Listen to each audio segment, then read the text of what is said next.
દાદાજીના ઘરગથ્થુ ઉપચાર યુટ્યુબ ચેનલમાં તમારું સ્વાગત છે। આજે આપણે કમરના દુખાવા અને સંધિવાના દુખાવામાં કુદરતી દવા દ્વારા રાહત મળે તેના વિશે માહિતી મેળવીશું। ખજૂરની 5 પેશીનો ઉકાળો કરી તેમાં અડધો તોલો મેથી નાખી પીવાથી કમરનો દુખાવો મટે છે। સૂંઠ, લસણ, અજમો અને રાઈ નાખીને તેલ ગરમ કરી તેની માલિશ કરવાથી કમરનો દુખાવો તેમજ દુખતા સાંધામાં આરામ થાય છે। સૂંઠ અને હિંગ નાખીને તેલ ગરમ કરી તેનું માલિશ કરવાથી કમરનો દુખાવો તથા શરીર જકડાઈ ગયેલું હોય તે મટે છે અને સાંધાનો દુખાવો પણ મટે છે। રાઈના તેલ સાથે કાંદાનો રસ મેળવીને માલિશ કરવાથી સંધિવાનો દુખાવો મટે છે।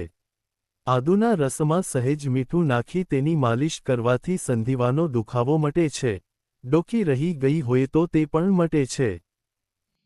આવા વિડિયો જોવા માટે અમારી YouTube ચેનલને સબસ્ક્રાઇબ કરો।